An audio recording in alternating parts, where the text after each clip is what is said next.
First and foremost, just to be someone that's so new in this country and then to immediately castigate or to cast aside everybody that's in here and say, well, guess what? You're just a bunch of racists. You don't like brown skin, while at the same time referring to us as woke was just mind boggling to me. Just as Dee Bannon said, it means that she hasn't spent the time to understand who and what the American people are, what the MAGA movement is, and why they have concerns about this program. Candace Owens and Mikhaila Peterson get into extremely heated debate live on Piers Morgan Uncensored over MAGA Civil War on H-1B visas. Candace Owens destroys H-1B visa program, saying it's a scam stealing American jobs. Mikhaila Peterson countered, calls out MAGA racism over hate on brown immigrants. Mikhaila Peterson drops truth. Bomb on MAGA's woke right hypocrisy on immigration. Let's get into this clip here where Candace Owens and Mikhaila Peterson get into extremely heated debate live on Piers Morgan Uncensored over MAGA Civil War on H-1B visas as Piers Morgan moderates the entire debate. And so to make sure that everybody around the world understands why this is such a big debate, the H-1B visa program is essentially a foreign worker visa that allows employers to hire workers into quote unquote specialty programs, essentially for people who have some sort of a specialized knowledge. But to be clear, the program has been around since 1990, so the results aren't up for debate. We were just simply lied to about what we were told it was going to do, which was to source the top 1% of talent globally. Instead, they're using the program to source cashiers, teachers, janitors, PR people. So I'm going to have to believe that the American people are very much capable and willing to fulfill those positions, and that instead this program has been completely abused to get foreign workers here who then have a pathway to citizenship, and it lowers worker wages and it's harming the American people. So I am not fond of it. And I'll add here that prior to his passing, Lou Dobbs of Fox News looked into the program and he determined that 7 out of the 10 H-1B positions were being outsourced from Indian corporations to American corporations. So it's not globally looking at the 1%. And 5 of those 7 positions were category 1, which essentially just means that they didn't require any specialized knowledge. These are the janitors, these are the teachers, and they are just taking jobs away from the American people. So I just found her referring to this as an issue with being brown, or Americans having an issue with brown people, to be almost comical, to be honest. And I'd love to hear her further explain that position. Well, Candace Owens is throwing all the MAGA talking points here, but let's unpack this. First, the idea that H-1B workers are stealing jobs ignores that 65% of H-1B holders work in STEM fields, tech, engineering, not janitorial roles. But sure, let's pretend Amazon's 13,000 H-1B engineers are mopping floors. Second, her claim about pathways to citizenship is technically true. H-1B can lead to green cards, but only 25% of applicants even win the visa lottery. Most face a grueling 10-year immigration purgatory. Is H-1B a steal jobs scam or a lifeline for Silicon Valley? And why are MAGA elites like Trump suddenly pro-visa after years of anti-immigrant rhetoric? When she said Americans can fill these jobs, why outsource when we have our own talent? I'm like, what? Candace Owens' faith in American workers clashes with reality. The US ranks 38th globally in math proficiency, while India produces 1.5 million engineers annually. Even Vivek Ramaswamy, a Trump ally, admits U.S. culture celebrates mediocrity over excellence. But Candace Owens' solution isn't STEM investment. It's xenophobia. Funny how she rails against cheap labor while ignoring that H-1B workers earn a median wage of $118,000 above the U.S. average. Is America First a jobs plan or a cover for systemic underinvestment in education? Let me know what you think in the comment, though. Okay, well, we're now going to hear it. Mikhaila, over to you. So I don't know, Candace, if you're seeing what I'm seeing on X, but when I saw the H-1B debate going around, mostly what I saw was racism against Indians specifically. And I'm not saying there isn't a problem with the visa issue in the States in general. Getting top talent here is very difficult. Like, I had a very difficult time getting in, and I'm married to an American, and it was long and annoying, and they don't have a proper way to test people. So there's plenty of flaws to talk about.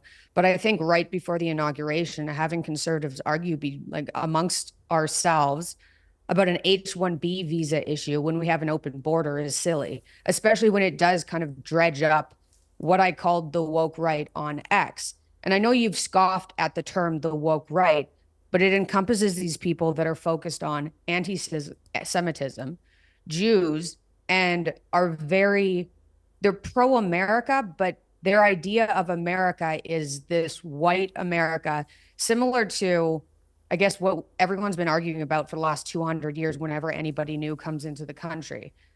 And I do think it has to do with race. And I think you can see that from comments on Twitter. I mean, Vivek put up a picture. I don't know if you saw it. It wasn't Vivek. It was this horrible woman on Twitter. What's her name? Something Lupus. She's a doctor. She goes, "Oh, what do you guys think about this? Thoughts?" And it's a picture of Vivek and his brown family. And one of the most interacted with comments was subversive brown poop eating parasites. And that's what flooded my feed. And I think I had some irritation because I'm, aligning with conservatives because the woke left has been a disaster for America and for Canada and for the West for years. And it's just frustrating to see them go at each other over something like an H-1B when there are bigger issues like an open border. And I think people are misunderstanding the H-1B, although it does have its issues as well. There's also the H-2B, which nobody knows about, and that's for people who are paid lower. The average wage for an H-1B visa is $118K. So there was all this talk on Twitter about how these people are underpaid and everything. $118K is pretty good. Companies, I don't think most companies, especially tech companies, are hiring H-1Bs to become more successful, to make more money. You're not making more money by getting H-1B visas in. You're making more money by having a successful company, by hiring top talent.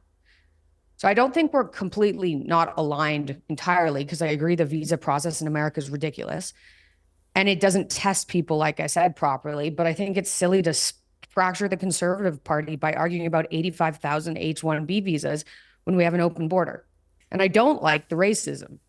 Mikhaila Peterson isn't pulling punches here. She highlights the anti-Indian vitriol flooding MAGA circles after Trump's Indian-born AI advisor, Sriram Krishnan, was appointed. Posts calling Indian workers subversive brown poop-eating parasites, or invaders, reveal a nativist undercurrent that conflates policy critiques with xenophobia. But is this all about race? While MAGA's base often frames immigration as a demographic threat, Mikhaila Peterson's broad brush risks oversimplifying legitimate concerns about labor exploitation. Still, her point resonates. 75% of H-1B recipients are Indian, and their prominence in tech makes them easy targets for racial scapegoating. Is opposing H-1B about protecting jobs, or preserving a white-collar caste system that favors Europeans over Indians? Mikhaila Peterson's bigger fish to fry argument exposes a strategic rift in MAGA. While Trump's base fixates on invasion rhetoric at the southern border, Mikhaila questions why they're tearing each other apart over a program that brings in high-skilled workers, contributing $118,000 median salaries. Her critique aligns with Trump's own flip-flop. He now praises H-1B after calling it very, very bad for workers in 2016. But she glosses over the fact that H-1B workers face exploitation, like being paid below median wages or trapped in jobs due to visa dependencies. Is MAGA's H-1B backlash a principled stand, or performative outrage to distract from policy failures at the border? Okay. Candace, do you see common ground there in what you just heard from Mikhaila? And what do you also feel about the fact that for Steve Bannon and the diehard MAGA group, they look at this as a betrayal when they see Vivek and Elon and now Trump as well, all piling in, enthusiastically supporting this? They say, well, hang on, that's not about making America great again. They're not buying into, we need to get all these brilliant people coming here. They think it's a system that's being abused, and that it goes against the spirit of MAGA. So you're seeing a real interesting debate raging about the heart of what MAGA really means. Before I talk on Candace Owens' take, let's hear what Steve Bannon said on this immigration issue causing civil war within MAGA. I've said many times that Elon came and Elon's money helped organize the grassroots effort. In his engineering mind, he saw what the problem was as we saw it, and he supported it. And for that, he gets a place at the table. There's no doubt. We love converts, but the converts sit in the back and study for years and years and years to make sure you understand the faith and you understand the nuances of the faith and understand how you can internalize the faith. Don't come up and go to the pulpit in your first week here and start lecturing people about the way things are going to be. If you're going to do that, we're going to rip your face off.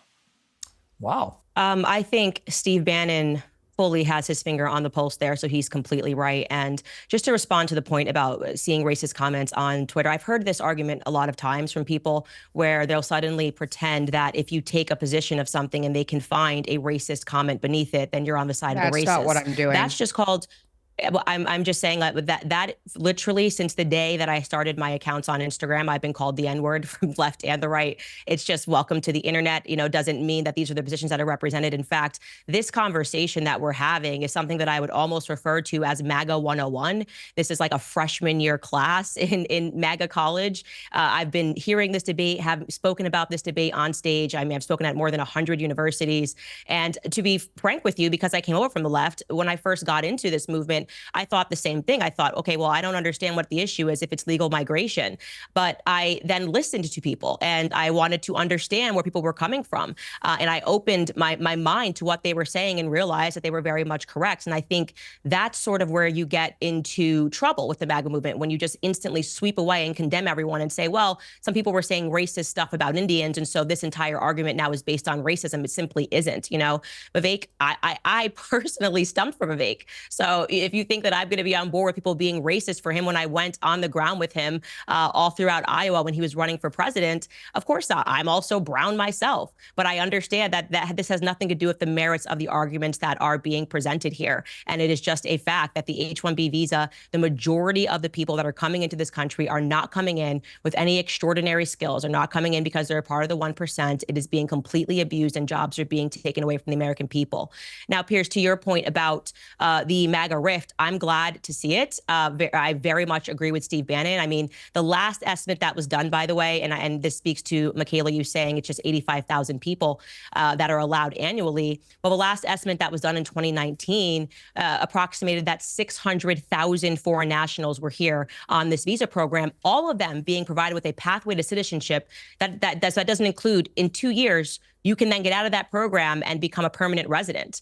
Okay, so that they're allowed to stay in this country from up to 6 years. They don't apply for permanent residency. Of course, we can assume that the majority of them do. And they're allowed to stay up to 10 years if they go to work for the Department of Defense.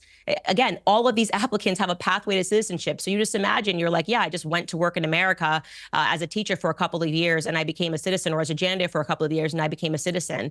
It's not okay. And I want to be clear, all across the board, it's not just the H-1B. There's a ton of visa programs that are being routinely abused. And like I said, I have faith in the American people. I think that the American people can fulfill those positions. I know they can fulfill those positions. And so I am not on the side of Elon Musk and Trump in this debate. And I think that, Elon Musk has been at Mar-a-Lago for a bit too long and thinks that that is the sample of what MAGA is, and it simply isn't. Steve Bannon has been on the ground and spoken to those people for years. He understands what they're saying. And it would be gracious for Elon Musk to kind of step down and recognize that he's simply wrong in this debate. Wow. Steve Bannon's back of the bus analogy is chef's kiss hypocrisy. Musk donated $250 million to Trump's campaign, but now he's not MAGA enough because he dares to say Silicon Valley needs foreign talent. Candace Owens' loyalty to Bannon exposes MAGA's civil war, populist nativist versus corporatist globalists. Meanwhile, 70% of H-1B visas go to Indians, and Trump's own AI advisor, Krishnan, is pushing to lift green card caps. Trump himself flip-flopped, calling H-1B great in 2025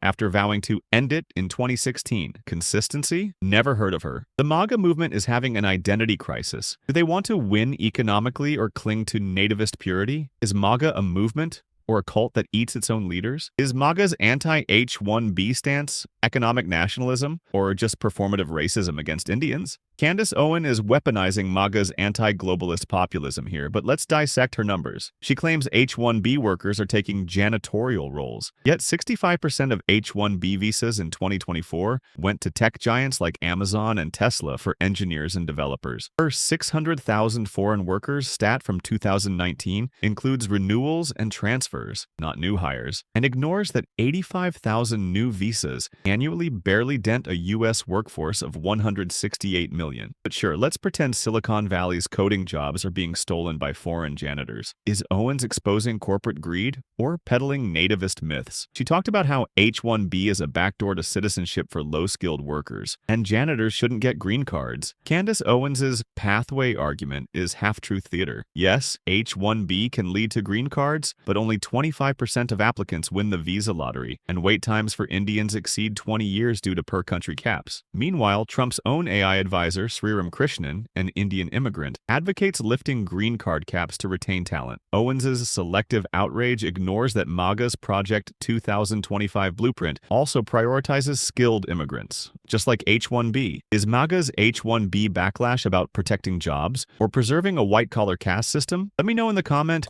what you guys think about Candace Owens' take on H-1B immigration so far. Well, it's interesting. I mean, you actually posted to me on X, of course, owned by Elon Musk. You said, we'll have to get together in the new year so you can let me finish what I was going to say about Elon Musk. A lot has happened since I didn't finish that sentence. Exciting dialogue awaits. And we did leave people on a slight cliffhanger about Elon Musk. So now's your chance to finish that sentence, and then I'll get Mikhaila to respond. But I mean, Musk he's everywhere right now, literally poking his head into every country, it seems, in the world, particularly my country, where he's just in the last 2 days, he's called for the king to dissolve parliament, which he can't actually do. He's called for Sir Keir Starmer, the Prime Minister, to be imprisoned.